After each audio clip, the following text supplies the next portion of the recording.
Zamýšľali ste sa niekedy nad tým, kto by zostal pri vás, keby ste prestali byť užitoční? Problémom dnešnej spoločnosti je, že väčšina ľudí sa snaží manipulovať inými, prípadne ich využívať, čo vedie k disociácii, k oddeleniu našej užitočnej osobnosti od autentického ja. Keď sa toto oddelenie zväčší, objavujú sa rôzne psychologické symptómy ako depresia, úzkosť a pocit menejcennosti. Naše autentické ja volá a prosí o pravdu, lásku a porozumenie. Carl Jung zasvetil celý svoj život pozorovaniu ľudí a samého seba a dospel k teórii s názvom archetypálna inflácia. To znamená, že v nevedomí človeka sú vzorce, ktoré vytvárajú naše individuálne skúsenosti a tými vzorcami sú archetypy.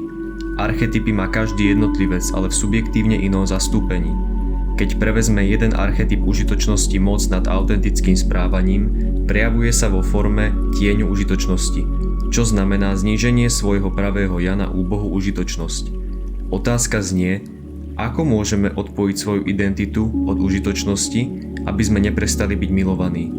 Jediným spôsobom dosiahnutia tohto stavu je individuácia, integrácia rôznych aspektov psychiky, ktorá umožňuje zmysluplnejšie a autentickejšie vzťahy.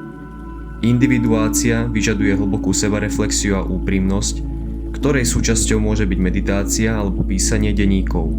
Jung hovoril, že skutočné prekonanie pasti užitočnosti nespočíva v úplnom odmietnutí byť užitočný, ale v transformácii našeho chápania toho, čo znamená slúžiť a milovať.